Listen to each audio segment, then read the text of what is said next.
Salam Bapak Ibu semuanya, selamat malam, selamat Paskah. Baru minggu keempat, jadi masih sah selamat Paskah. Saya diminta oleh Persekutuan Doa Santa Helena untuk memberikan renungan dalam PD. Saya waktu membayangkan, PD baiklah, paling PD Helena itu kan cuma 20-30 orang. Tahu-tahu yang datang begitu banyak.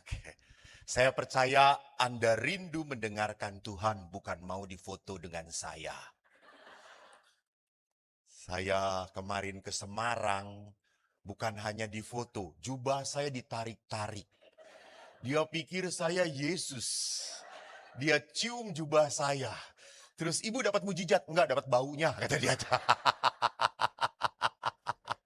Bahkan seorang ibu menarik-narik moseta saya sampai saya tercekik. Dia berkata, "Ibu, saya kecekik." Ya memang saya berdoa, asal ku jamah saja, ku tarik jubahnya pasti dia mati, kata dia itu. Bapak Ibu, hari ini saya ingin berbicara kepada Anda sesuai dengan tema kebangkitan dan hidup baru. Ada koneksinya? Yes. Saya Paskah kemarin bantu di Freeport, Papua, Timika. Dan waktu ke sana ada beberapa kisah-kisah yang membuat saya berpikir, apakah ini Paskah? Apakah ini semangat kebangkitan? Seorang ibu cerita, dia seorang ibu yang baik. Dia sangat berbakti, dia sangat sayang dengan suaminya. Dia mencintai suaminya, dan demikian pula suaminya mencintai dia. Lalu, karena mereka dua-duanya belum punya anak, mereka bekerja. Namun setelah lahir anak pertama dan kedua, ibunya memutuskan untuk tidak bekerja. Karena suaminya pun berkata, lebih baik kamu urus anak. Jangan sampai anak kita tidak kenal cinta papa mamanya. Oke. Dan istrinya sangat berbakti. Dia habiskan waktu untuk anak-anaknya. Dia tidak mau anaknya les, diajari karena ibu ini pinter. Tidak hanya itu, ibunya yang mengantar ke sekolah dan menjemput. Bukan hanya itu, dia masak untuk keluarganya. Bahkan dia mengatakan, Romo, setiap suami saya pulang, saya berusaha supaya suami saya tidak merasa terganggu. Saya siapkan makanan yang dia mau. Saya siapkan. Saya mau jadi istri yang baik. Saya bukan istri yang minta dibelikan ini itu. Dan mau saya. Saya mau hidup prihatin dengan suami saya. Namun Romo, setelah 14 tahun perjalanan perkawinan, saya merasa hancur. Seluruh pengorbanan saya percuma. Setelah tahu suami saya selingkuh dengan teman kerjanya. Saya kecewa sekali. Saya sudah berikan hidup saya, waktu saya korbankan. Tapi kok yang saya harus nikmati adalah kesakitan, kepahitan. Saya tidak tahan hidup. Saya mau mati. Saya udah gak mikir anak lagi. Cukup saya disakiti. Gila. Itu kisah muncul pada saat menjelang Paskah. Apa yang harus saya katakan? Dan ibu itu berkata, apakah saya harus memaafkan si pengkhianat itu? Bahkan dia memakai kata kasar, si anjing itu.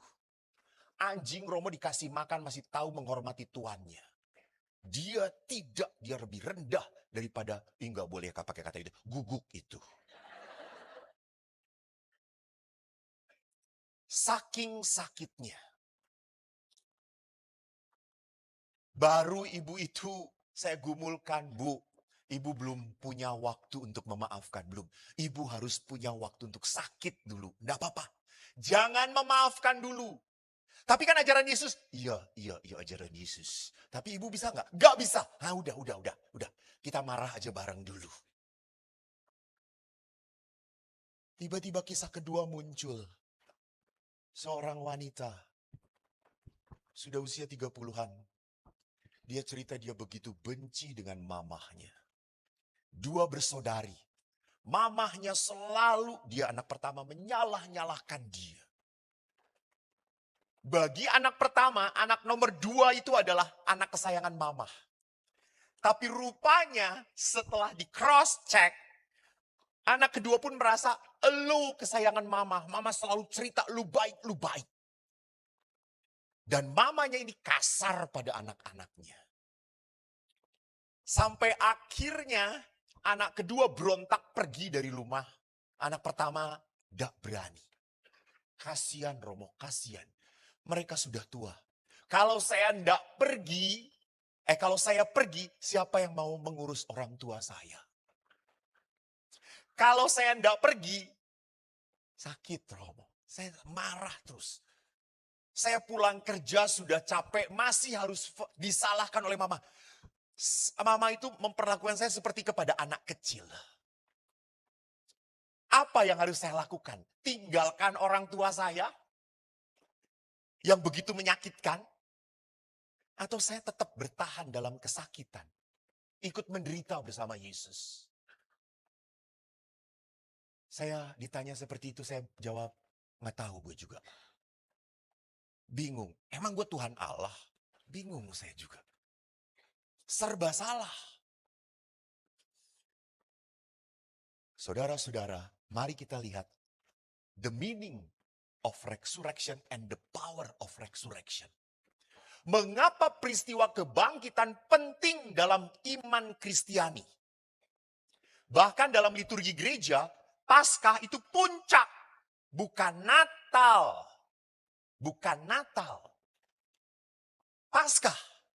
Bahkan konon cerita tentang Yesus itu dibuat kisahnya tentang kematiannya dahulu. Bukan tentang kelahirannya, kematian dahulu. Kenapa kebangkitan penting?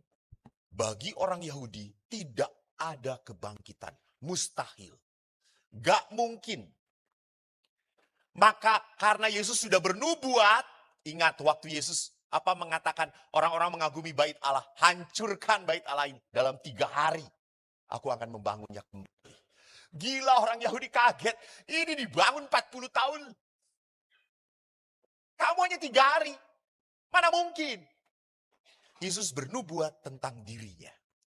Jadi memang cerita tentang Yesus bangkit sudah dikenal oleh orang-orang Yahudi. Maka saat Yesus mati, ingat dalam Injil Matius, Markus, Lukas dikatakan apa? Orang-orang Yahudi minta ke perwira Romawi supaya kuburan itu dijaga oleh kurang lebih 5-6 orang senturion pasukan khusus. Pasukan khusus, bukan satpam Helena.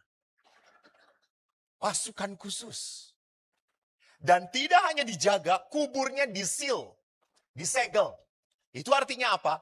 Merusak segel ini, hukuman mati. Dan tidak hanya itu, ditutup oleh batu yang besar yang hanya bisa diangkat kurang lebih oleh 6 orang laki-laki. So, that is impossible bahwa Yesus akan dicuri mayatnya dari kubur. Karena kisah-kisah itu juga muncul. Namun apa yang terjadi? Yesus hilang.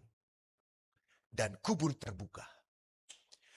Oh, pinter orang Yahudi. Disogok para prajurit. Lu ngomong bahwa mayatnya dicuri oleh para murid. Maka mari kita lihat kisah kebangkitan ini. Kenapa diceritakan oleh Matius, Markus, Lukas, Yohanes. 4-empatnya bercerita. Walaupun memang dengan model yang berbeda. Kita lihat pertama, bahwa di dalam Injil Lukas pun kita bisa melihat kisah kebangkitan diceritakan secara berbeda. Pagi-pagi benar, di hari pertama minggu itu, mereka pergi ke kubur membawa rempah-rempah yang telah disediakan mereka. Nah, mereka itu siapa nanti diceritakan. Jadi ingat ya, Yesus itu meninggal hari apa? Hari apa? Jam berapa? Hah? Kenapa jam 3?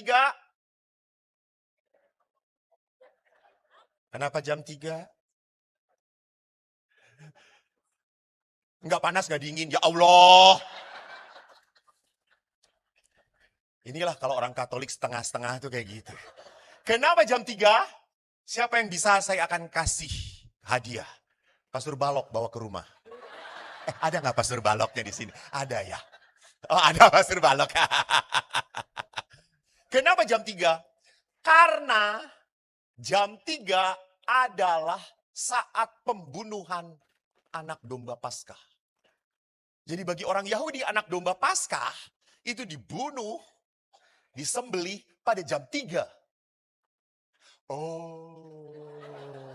Oh, belum pernah ke Yerusalem ya? Ih, miskin banget sih. Kasian banget. Jadi Yesus mati jam 3 karena apa? Anak domba Paskah. Yesus itu adalah apa? Nubuat yang terjadi. Reveal. All the said from the prophet, it came to Jesus. Semua yang dikatakan oleh para nabi hadir di dalam Yesus, terwujud dalam Yesus. Maka Jumat Yesus meninggal, Sabtu Yesus ngapain? Sabtu Yesus. Anda jadi bodoh semuanya. Sabtu Yesus ngapain? Ibu kayak tahu aja, berbaring. Ibu lihat kain kafan Turin tuh begini, bukan gini Yesus. Yesus berbaring di kubur. Dan Sabtu jam 3, ingat itu terjadi Yesus mati kira-kira jam 5 menjelang sore. Itu mau hari Sabtu bagi orang Yahudi adalah hari apa? Sabat. Sejak malam sore Sabat dimulai. Maka Yesus itu tidak dirawat jenazahnya. Cepat-cepat masukin kubur. Kain kafan saja, cukup. Maka pagi-pagi benar, lihat mereka menyediakan rempah.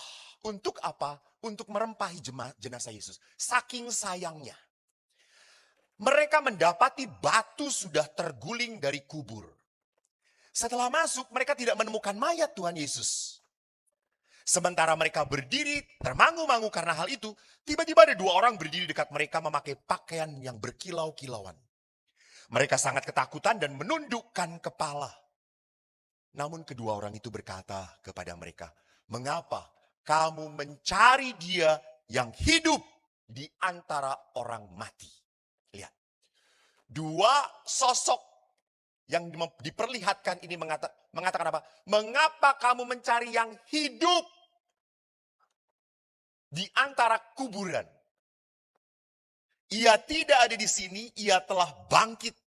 Ingat apa yang dikatakannya kepada kamu ketika ia masih di Galilea? Bahwa anak manusia harus diserahkan ke tangan orang berdosa dan disalibkan dan akan bangkit pada hari yang ketiga. Maka teringatlah mereka akan perkataan Yesus. Setelah mereka kembali dari kubur, mereka menceritakan semua itu kepada ke-11 murid. Kenapa 11?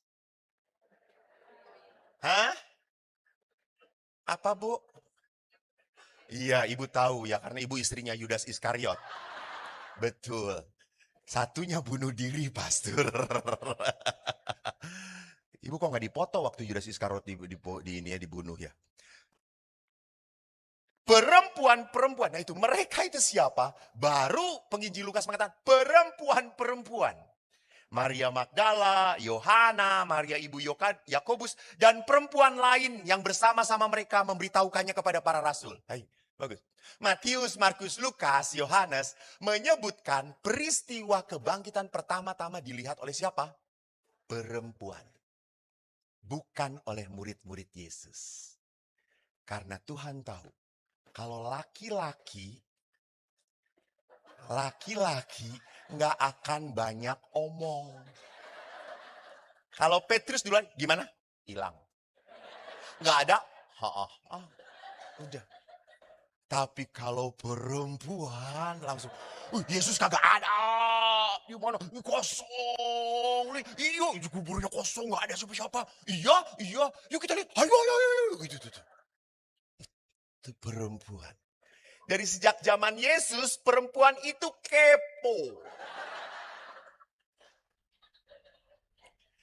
Jadi bapak-bapak, kalau Anda punya istri cerewet, tenang. Sejak zaman Yesus cerewet, coy. Jadi itu sih udah bawaan orok. Tapi lihat, perempuan itu memberitahukannya kepada rasul-rasul, tetapi bagi rasul-rasul perkataan mereka itu omong kosong. Mereka tidak percaya kepada perempuan-perempuan. Omong kosong. Mereka tidak percaya. Kenapa sampai seperti itu? Maaf.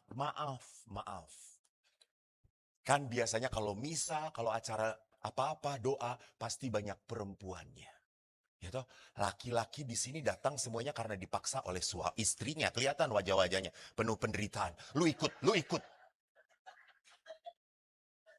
Siapa? Pastor Eko. Ih, siapa sih?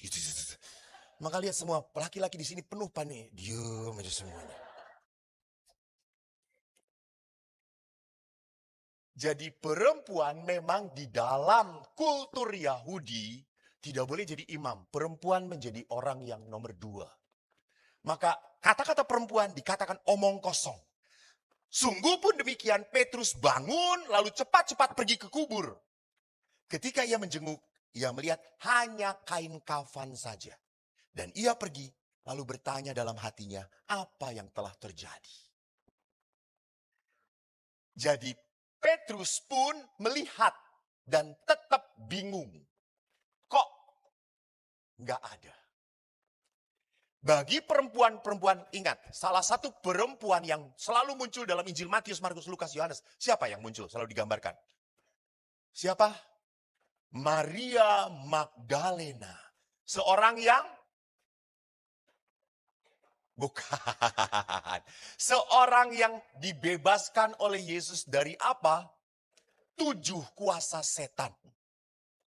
Di dalam kitab suci yang banyak dikuasai setan, wanita. Sampai 7. Dan Yesus membebaskan Maria Magdalena. Maka Maria Magdalena adalah apa? Adalah pengikut Yesus yang setia. Bisa Anda lihat di dalam Injil. Tertulis, Maria Magdalena salah satu yang melayani Yesus dengan hartanya. Sama dengan istri Kleopas juga, Yohana. Mereka melayani Yesus dengan hartanya. Maka kalau Maria Magdalena mengalami berjumpa Yesus, kubur kosong, Maria Magdalena selalu berpikir pasti dicuri orang. Maka dalam Injil Yohanes, Maria ditemui oleh Yesus toh. Lalu Maria berpikir itu adalah tukang kebun. Kemana engkau bawa? Sampai, ibu, apa yang kamu cari? Kemana kau bawa, kau simpan jenazah dia? Sampai akhirnya Yesus berkata, Maria. Baru Maria berkata, Rabuni.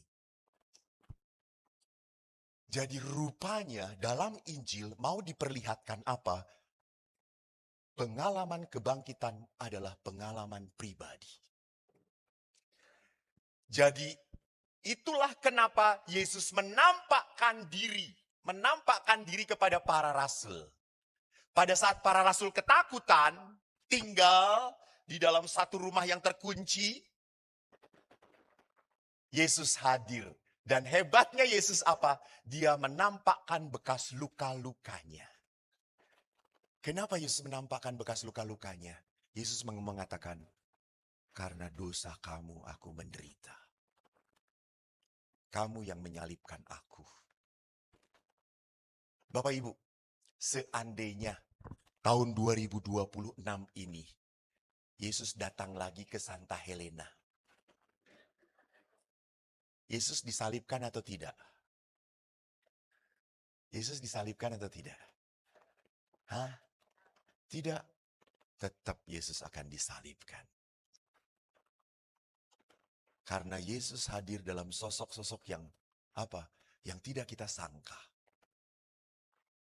Tetap disalibkan. Seringkali kita tidak sadar bahwa itu kan yang menyalibkan orang-orang itu, orang-orang Yahudi, bukan kita. No. Dosa kita pun menyalibkan Allah. Pernah seorang ibu Waktu diminta, Romo, kenapa ya hidup saya tidak pernah damai, sukacita? Lalu Romonya berkata, ibu pengakuan dosa. Lalu ibu itu berkata apa? Dosa saya apa, Romo? Dia merasa kalau dosa itu membunuh orang. Nyelakain orang, nipu orang. Saya nggak pernah nipu orang, saya nggak nyelakain orang. Saya nggak pernah saya ke gereja. Apa sih dosa saya? Lihat. Orang itu sekarang merasa bahwa fine-fine aja kok. Baik-baik saja kok. Emangnya kalau ibu nonton drama Korea terus, drama cinta terus, sampai terus ingin nonton suaminya dilupakan, nggak pernah ditanya, itu nggak dosa. Tapi pastor dianya nyebelin. Lihat pulang dari kantor wajahnya, ya ampun kayak pantat kerbau. Jengkelin banget gitu ya. Lihat. Kita selalu mengatakan, saya tuh kayak gini karena suami saya kayak gitu, pastor. Saya tuh pernah misah, ada suami istri. Pas misah kan selalu damai Tuhan bersamamu. Saya kan kadang-kadang iseng ngeliatin wajah-wajahnya. Itu pasangan suami istri. Suaminya itu ke perempuan-perempuan yang lain. Senyumnya cerah banget. Damai Kristus, damai Kristus, damai Kristus. Setelah itu ke suami istrinya. Damai Kristus. Istrinya,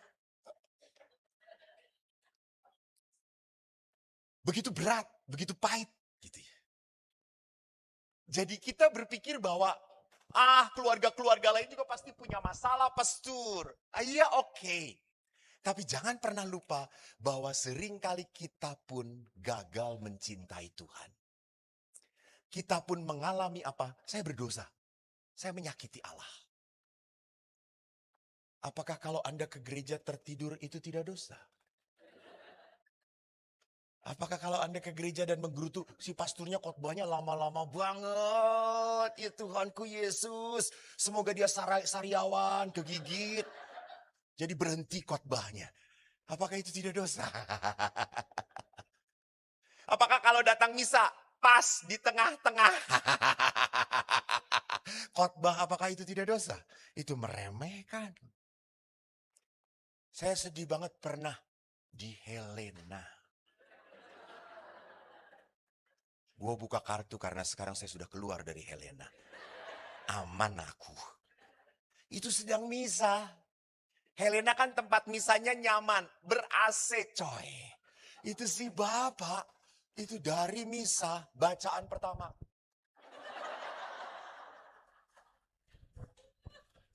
Ya Allah Tuhan kata saya. Mungkin di rumahnya kagak ada AC. Di gereja ada AC. Nyaman banget sih.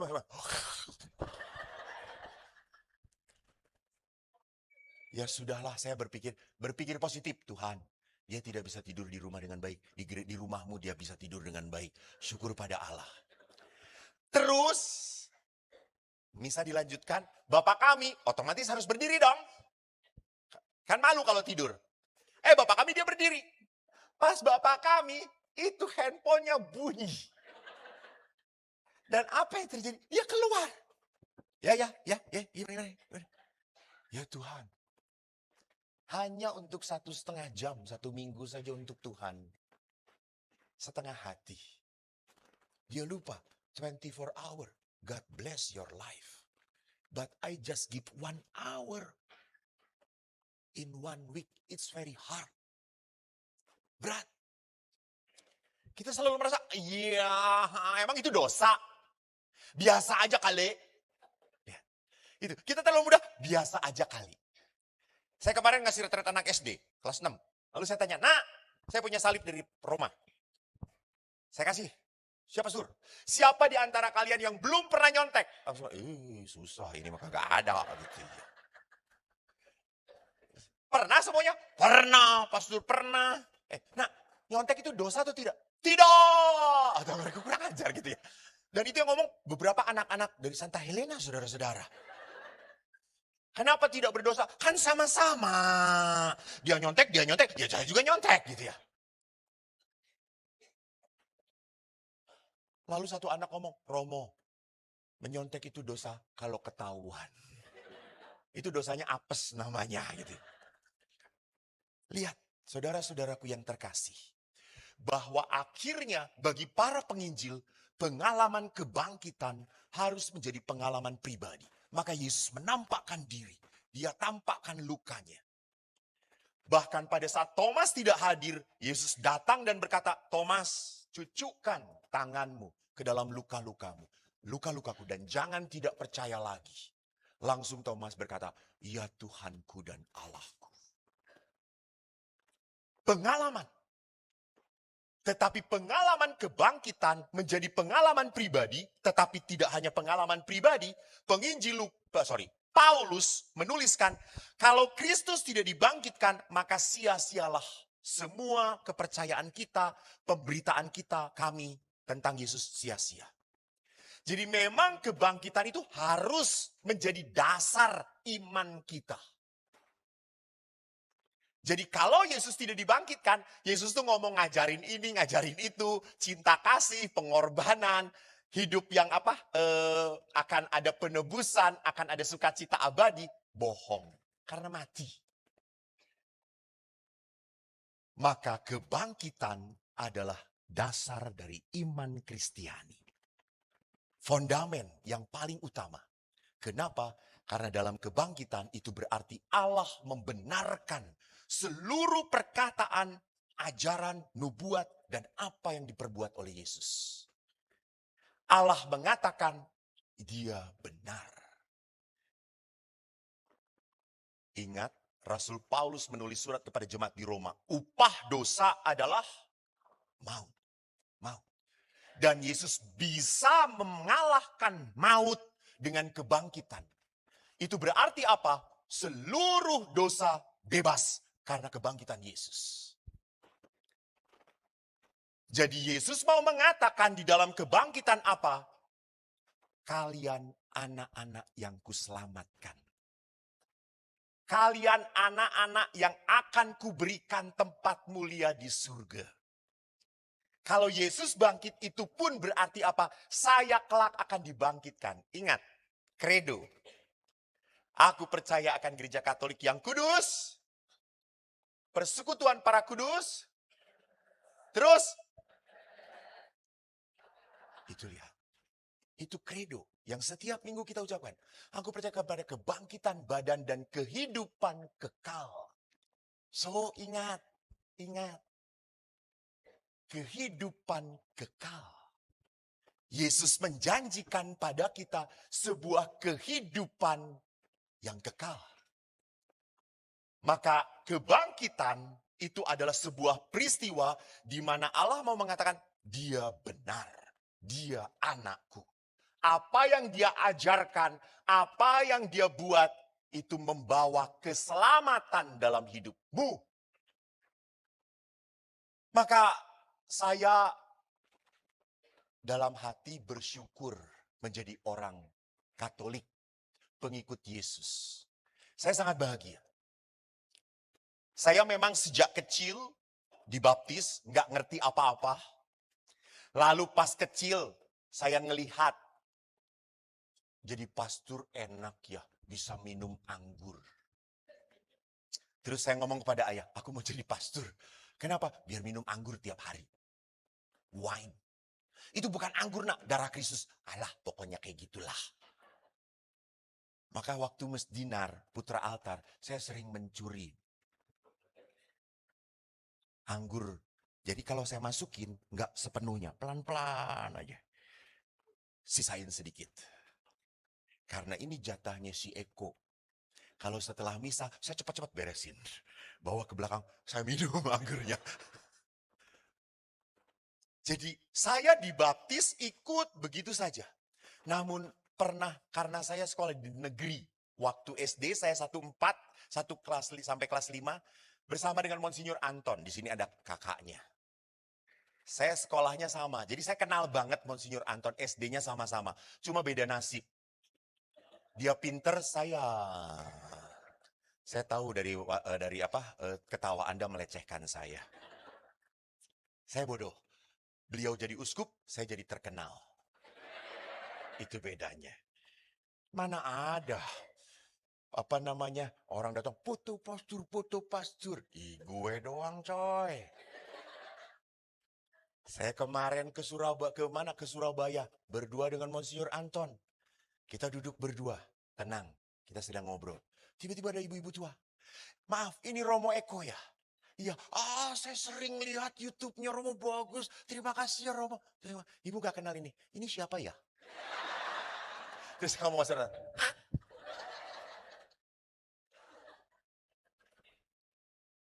Jadi saya masih bisa bersyukur kepada Tuhan. Waktu SD kelas 5 saya pindah rumah, jadi saya ke SD negeri. Saya ke SD negeri, teman-teman saya cukup banyak yang muslim. Mereka berkata, Eko, kamu Kristen. Kalau orang sudah ngomong Kristennya. Mana pengikut Yesusnya? Kayak mun paeh disalib sia maneh. Wih, saya takut banget. Oh, disalib? Sia ulah jadi Kristen, ngilu Yesus paeh disalib sia maneh. Saya pulang ke rumah, bu, kita pindah, bu, pindah. Kenapa, nak? Nanti kalau mati kita disalib, bu, kata saya tuh. Apalagi ibu berat, gendut, nanti salibnya besar, kata saya itu. Saya akhirnya setelah saya menjadi imam, saya menghayati iman saya, I think agama Katolik adalah agama yang mengajarkan kasih. Satu-satunya. Hanya Yesus yang ngomong, cintailah musuhmu, doakanlah dia, edan. Nggak ada agama lain yang mengatakan, cintailah musuhmu. Enggak, musuhmu hajar, habisin. Dan lihat, seringkali kita tanpa sadar hidup dengan orang-orang yang kadang-kadang membuat kita jengkel, marah, kesel. Ya, siapa? Memang dia bukan musuh, dia suamiku, dia istriku, tapi dia yang membuat aku tidak bahagia. Itu tuh. Apalagi kalau istri itu kalau udah cerita dengan saya, Romo, saya tuh jengkel dengan suami saya. Kenapa, Bu? Kenapa? Dia itu ya Romo, makin tua makin bodoh, makin blow on. Bengang, bengong, hahe. Gitu ya. Udah gitu botak lagi. Dan sekarang ini Romo, dia itu ya kalau tidur bunyinya ngoroknya makin keras. Saya sebel banget. Pak, kamu tidur sana di luar. Setelah itu makin tua itu makin banyak komplain. Laki-laki makin tua makin cerewet, Romo. Bawel. Kata saya tuh, ibu, suami ibu tuh bernasib seperti itu karena menikah dengan ibu. Jadinya kayak gitu. Jadi lihat betapa berat sekali. Saya harus tetap mencintai orang yang menyebalkan dalam hidup saya. Maka saya pernah begitu berat sekali pemberkatan rumah. Pas pemberkatan rumah kan saya muter. Lalu ibunya ngomong, ini Romo kamar saya. Hah? Kamar ibu? Ya, saya berkatin. Saya pikir kan kalau ibu-ibu kan selalu menguasai toh. Ini rumah saya, ini mobil saya, semuanya pakai kata saya. Jadi kalau udah ngomong kamar saya, oh berarti suaminya include. Pas lewat ke satu kamar lagi, ini kamar siapa bu? Suami saya. Hah? Beda bu? Iya. Sudah lama? Sudah. Hampir 10 tahun. Hah? Suami ibu kayak pastor aja sendirian di kamar, kata saya. Daripada sekamar ribut melulu, pastor. Ini waktunya istirahat, bukan ribut. Saya tuh ngeliat dia aja, jantung saya tuh langsung deg-degan. Darah saya langsung tinggi, pastor. Saya tuh kalau suami saya nggak ada, normal 120/90. Suami datang dari kantor 150, 200 lah. Terus saya mengatakan, ibu takut jantungan? Iya, pastor. Bunuh aja dia, kata saya. Lihat. Betapa berat. Maka dalam perkawinan Katolik, mengapa apa yang dipersatukan Allah tidak boleh diceraikan manusia? Karena ajarannya adalah kasih. Kasih.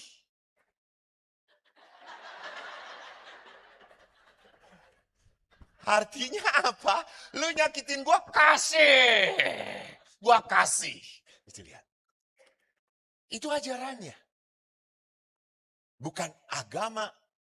Ustadz siapa saya pernah kemarin memunculkan yang masih muda? Hah? Habib Jafar, bagus. Ustadz Habib, ibu nontonnya, offense-nya Habib Jafar. Ya Allah, Ibu Haji, kenapa ada di sini, Ibu Haji? Tersesat. Ibu ngefans-nya apa yang ganteng-ganteng bau Arab-Arab sedikit. Betul. I like him. Saya suka dia. Habib Jafar mengatakan bagus. Dia mengatakan, kenapa di dalam gereja Katolik tidak boleh ada cerai? Karena gereja Katolik adalah gereja kasih. Dan dalam agama Muslim dan agama Yahudi, itu adalah agama hukum. Agama hukum. Kalau agama hukum, lu nggak patuh kepada perintah, fail, boleh diceraikan, boleh dilepaskan. Di dalam ajaran gereja Katolik, suami fail,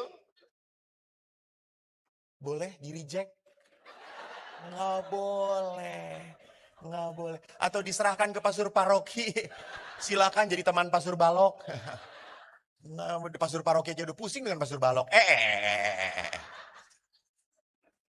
Jadi lihat di sini agama kasih. Itu yang membuat kita berat. Maka lihat kalau kita berbicara lagi tentang apa? Tentang kebangkitan. Kita harus sadar dengan kebangkitan maka terbukalah pintu masuk menuju kehidupan baru. Yaitu hidup yang dibenarkan oleh Allah.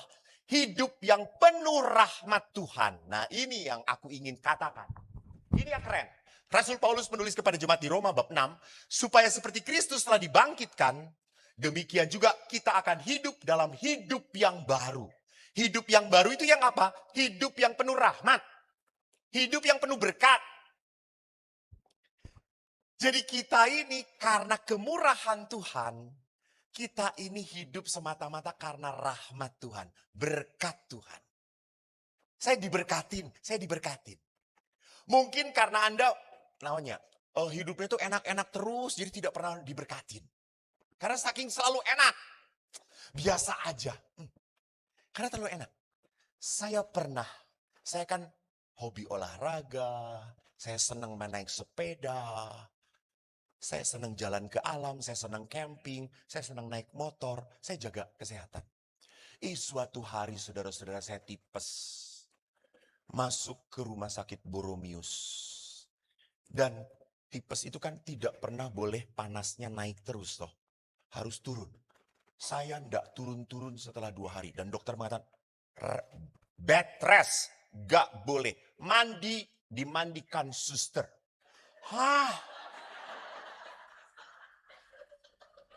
Hahnya itu antara kaget dan berharap. Normal ya Pak ya? Normal, betul. Terima kasih Pak. Bapak menguatkan iman saya. Saya berharap suster-susternya yang muda-muda. Ya Allah, tua semuanya yang datang tuh Tuhan, kata saya tuh. Dan Anda tahu tuh suster tua itu mandiin saya seperti nyuci mobil. Gosrok, kata saya tuh. Balik badan, ya Allah, kata saya tuh. Ini sih bukan daki, kulit juga ke bawah, kata saya itu tuh. Terus saya ngomong sampai udah hari ketiga kan, suster, kok nggak ada yang muda? Off semuanya, kata dia tuh.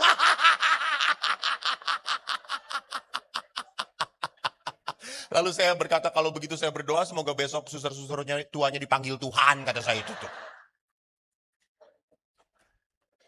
Dan waktu saya sakit, saya tidak bisa apa-apa. Saya sedih banget.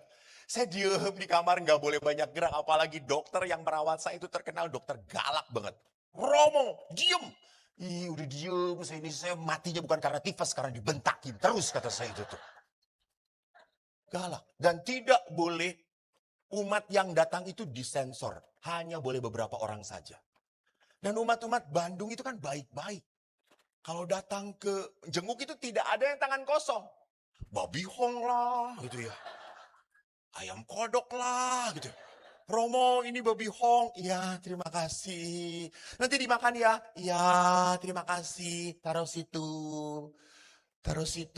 gitu ya. Saya hanya bisa makan bubur. Frater datang, Romo makan aja banyak. Bawa. Romo tumben udah bertobat. Bertobat lo, kata saudara. Matamu, kata saya tuh. Gua gak boleh makan, tahu gak? Jadi memang mungkin suatu saat orang harus pernah menderita. Supaya apa? Bisa mensyukuri kehidupan. Betul. Tetapi jangan sampai menderitanya hancur. Karena ada orang juga, pastor, kemarin saya itu dengan teman-teman saya ke Jakarta naik mobil bareng. Berempat. Kami di tol kenceng di Cipularang. Anda tahu kilometer 90 itu kan yang berbahaya banget. Rem kami blong. Dan mobil kami jungkir. 3 teman saya meninggal. Syukur pada Allah. Tuhan masih mencintai saya, pastor. Kurang ajar. Berarti Tuhan gak mencintai yang 3, kata saya itu. Saya masih hidup, pastor. Saya akan melayani Tuhan. Saya akan melayani Tuhan. Tuhan masih ngasih umur pada saya. Emang kalau melayani Tuhan harus kayak gitu dulu. Tapi memang seringkali manusia butuh disentil oleh Tuhan. Butuh digampar oleh Tuhan.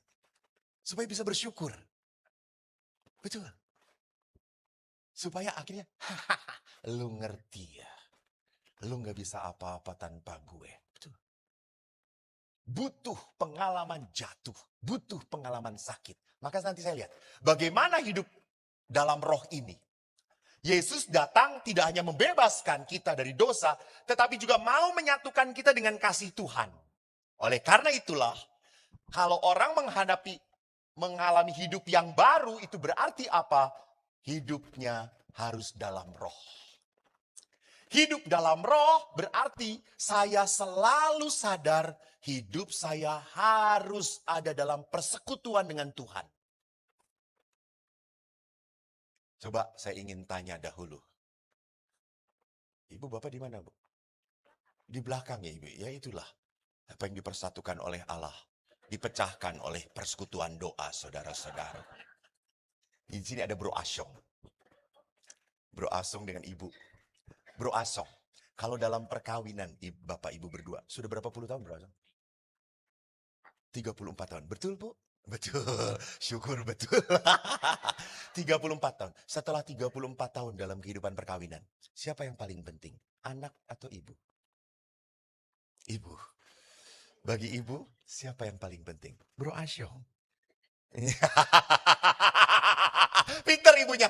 Dia. Karena kalau nggak dia, uang jajan nggak dapat gue.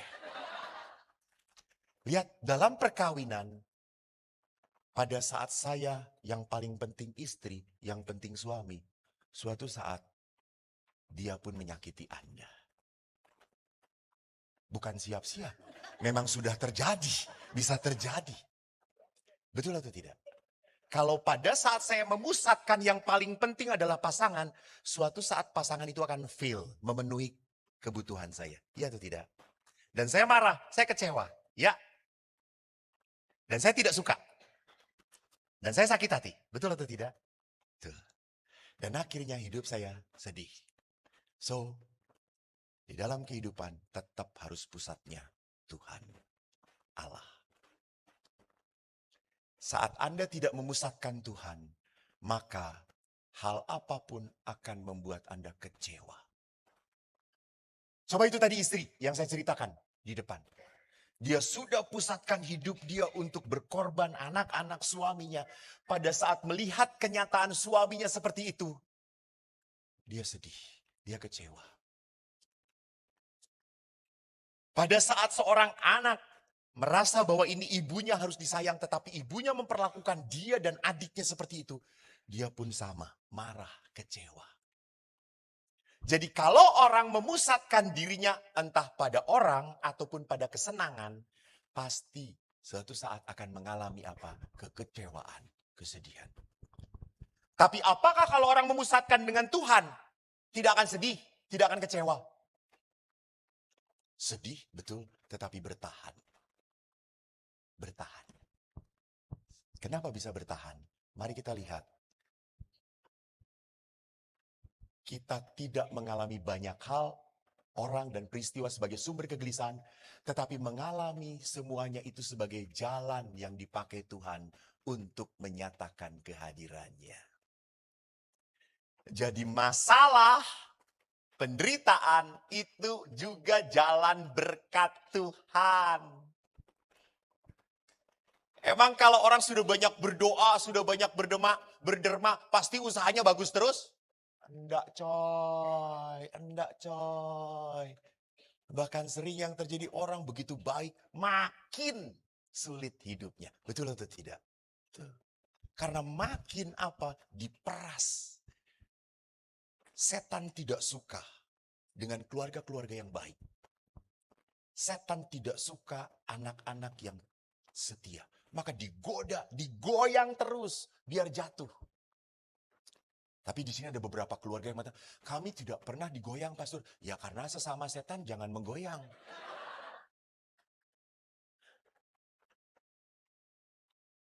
Jadi setan sudah mengatakan, lu nggak perlu digoyang juga udah kacau kok. Lu lebih dahsyat daripada setan.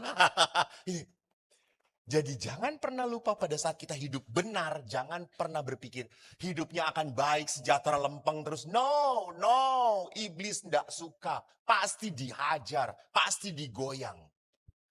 Tetapi apa yang membuat kita kuat? Saya ingat, Anda pasti ingat ini. Bila kau izinkan sesuatu terjadi, terusin. Ku percaya bila nanti telah tiba waktumu, ku percaya kuasamu memulihkan hidup. Refrennya keren banget.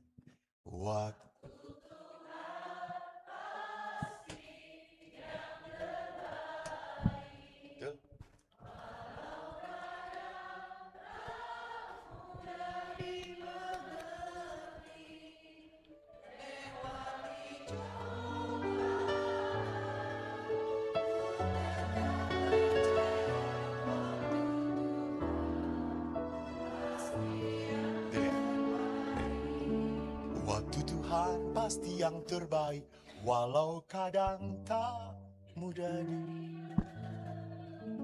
bukan kadang-kadang, sering tidak dimengerti. Ya atau tidak? Iya. Coba, berapa pasangan di sini setelah menikah bertahun-tahun merasa menikah dengan orang yang salah? Iya tak? Coba angkat tangan, gua kasih salib dari Roma. Angkat tangan. Saya nggak akan tanya, siapa yang pernah nyontek? Ini mau pasti wajah-wajah nyontek semuanya lah. Dan anak-anak juga belajar dari orang tuanya. Pertanyaan saya, siapa yang hidup perkawinannya sejak awal perkawinan sampai sekarang seperti yang dimimpikan, seperti yang diharapkan? Angkat tangan. Oh, semua ibu-ibu yang tidak tahu diri.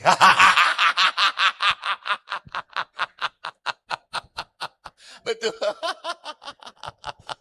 Lihat, tidak mungkin. Tidak mungkin. Bisa terjadi mungkin seperti itu. Karena apa? Suaminya dikontrol terus. Kan pernah tuh di kerajaan surga, bapak-bapak 10 orang masuk kerajaan surga. Karena mereka pemabok tetapi bertobat setelah mabok.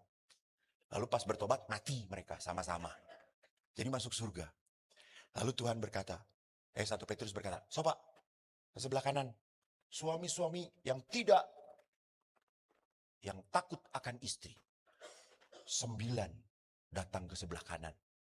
Hanya 1 yang diem di kiri." Lalu Petrus kaget. Bapak tidak takut pada istri? Tidak, tadi WA istri saya mengatakan, kamu diem di situ. Dia tidak takut tapi dia taat, saudara-saudara. Beda gitu ya. Jadi perhatikan, kalau kita lihat apa? Kalau kita lihat jalan kehidupan tidak bisa dimengerti, betul. Tidak bisa dimengerti. Kok bisa saya bertahan? Tidak dimengerti. Lewati cobaan, ku tetap. Nah ini yang penting. Ini yang penting. Bukan waktu Tuhannya. Yang pentingnya adalah apa? Ku tetap percaya ini. Ku tetap percaya. Tapi seringkali kalau kita doa, kita langsung ingin. Jawabannya kapan? Tuhan, jawabannya kapan? Ingin cepat-cepat. Lalu Tuhan akan menjawab, waktu Tuhan pasti yang terbaik.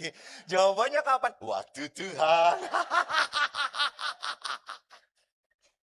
Ingat. Coba saya tanya, Bapak Ibu, jujur ya, kalau tidak jujur, pulang mensret. Kalau kita berdoa ya di gereja kita berdoa atau kita doa pribadi, mana? Pada saat kita doa, mana yang benar? Mana yang biasa kita lakukan? Bukan yang mana yang benar. Mana yang bisa kita lakukan? Pada saat kita berdoa, Tuhan mendengarkan saya atau saya mendengarkan Tuhan? Saya ulangi. Pada saat kita berdoa, mana yang sering kita lakukan? Tuhan mendengarkan saya atau saya mendengarkan Tuhan? Siapa elu? Lihat.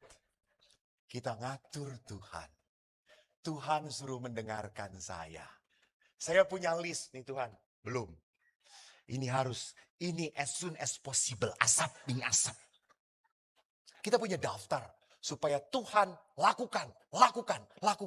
Lihat, kita bukan hamba Tuhan. Tuhan hamba kita. Kita menyuruh Tuhan untuk membuat semuanya. Hey, siapa kita? Maka pada saat kita menjadikan Tuhan sebagai pekerja kita, sampai kapanpun saya akan menemukan kekecewaan. Oke? Justru saya harus sadar, Tuhan yang mengatur hidup saya. Dan saya percaya. Maka di sini penting, saya harus ada pertobatan, perubahan hati. Dalam kehidupan. Maka di sini lihat, terakhir saya mau mengatakan, belajarlah bersyukur dalam segala hal. Jadi pertama, senterkan Tuhan. Kedua, ingat pengalaman sakit, kecewa, mungkin itu adalah pengalaman berkat Tuhan. Dan yang ketiga, bersyukurlah senantiasa. Itu yang Tuhan kehendaki. Itu yang ditulis oleh Rasul Paulus. Berdoa, ucaplah syukur dalam segala hal. Sebab itu yang dikehendaki Allah. Maka perhatikan, Ibu Teresa pernah berkata, syukur adalah keutamaan Kristiani yang lebih berani melihat berkat. Memang suami Anda punya kelemahan, ya atau tidak? Ya. Istri punya kelemahan atau tidak? Tapi kalau Anda setiap hari melihat kelemahan dia, hidup perkawinan Anda berat. Walaupun dia sudah botak. Walaupun dia blow on. Walaupun dia cuma haho. Tinggal diracun mati aja. Semoga Tuhan dia kesandung terus mau dar gitu sekalian. Ya. Tapi lihat, masih ada kebaikan. Kebaikannya apa? Dia bisa tahan dengan Anda. Kalau mungkin yang lain akan nggak tahan. Akan cepat minta dipanggil oleh Tuhan. Tapi dia bisa bertahan. Lihat kebaikan. Jadi orang bersyukur itu adalah orang yang apa? Berani melihat kebaikan. Karena apa? Mana yang memunculkan? Syukur membuat orang bersuka cita atau orang bersuka cita jadi bisa bersyukur? Syukur dulu. Orang bisa bersyukur baru bisa bersuka cita.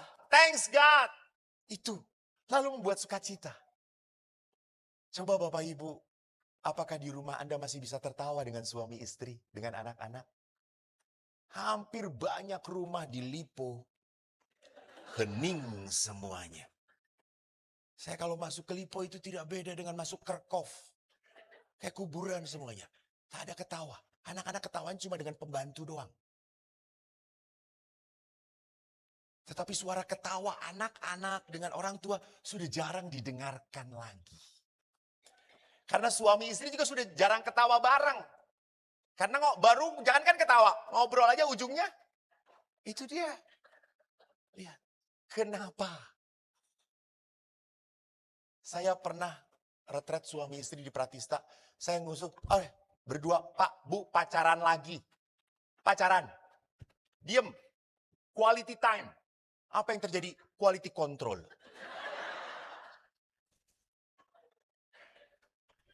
Suaminya lah, lu tuh ya harusnya kayak gini. Harusnya kayak gitu suaminya.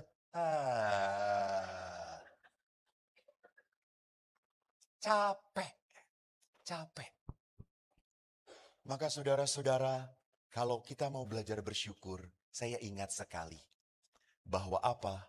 Bahwa orang ini belajar mengandalkan Allah. Aku tahu satu lagu yang pasti Anda kenal. Tak usah ku takut Allah.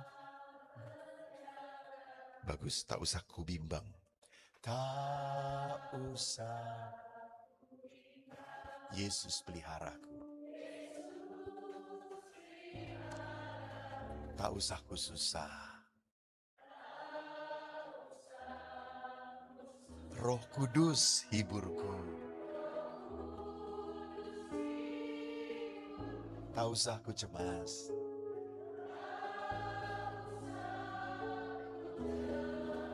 Dia memberkatimu. Bapak Ibu, coba lakukan malam ini dengan pasangan Anda.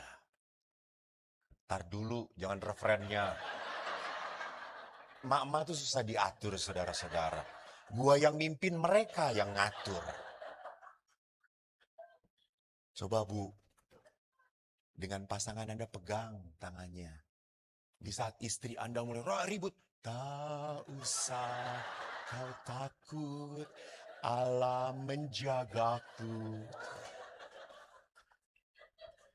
Tolong, belajar saling memberi kekuatan. Bapak Ibu, kalau bukan pasangan Anda yang menguatkan, siapa lagi? Betul atau tidak? Ya, tolong. Jangan-jangan ini malam terakhir. Ya kan nggak tahu toh? Betul. Tolong Pastor Fredai, lu Pastor Balo. Berdua, tak usah kau takut. Karena Pastor Balok sebentar lagi di kateter, saudara-saudara. Allah menjagamu. Gitu. Berikan kekuatan, berikan kekuatan. Kalau bukan pasangan Anda yang menguatkan Anda, siapa lagi? Bapak Ibu, berkat terindah dalam hidup Anda adalah pasanganmu. Saya punya ayah, itu berkat terindah bagi saya. Maka saya di waktu akhir dengan ayah, saya selalu peluk ayah. Saya kemana-mana, saya peluk dia. Saya pernah lupa, ayah saya berkata, dia senang. Dia selalu peluk saya. Sejak kecil saya nggak pernah peluk ayah. Tapi setelah saya jadi pastor, saya ingin menikmati, he is my dad. Saya peluk dia. Sampai akhirnya 3 bulan yang lalu ayah saya meninggal. Dan saya tidak sempat hadir pada saat ayah menutupkan mata. Saya sedih. Padahal tinggal satu-satunya. Ibu saya sudah meninggal 14 tahun yang lalu. Ayah saya meninggal jam 7. Saya mendarat di Jakarta baru jam 6.30. Karena saya telepon dulu waktu sebelum ayah meninggal. Jam 9 saya akhirnya sampai Bandung. Saya lihat ayah, saya berkata pada adik-adik, saya mau mandikan ayah. Lalu adik-adik, aku ikut juga. Lalu saya mandikan ayah, saya masih bisa bercanda. Ayah, dulu waktu kecil Eko memandikan ayah pakai air hangat. Sekarang Eko mandikan ayah pakai air dingin, biar kedinginan. Saya usap ayah. Dan setelah saya mandikan ayah, saya peluk ayah, saya nangis. Ayah tidak memeluk saya lagi. Itulah kehidupan. Saudaraku, keluarga adalah harta yang terindah.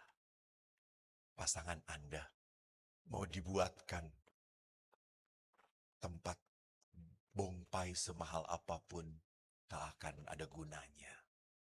Cintai dia selama dia masih bersama Anda.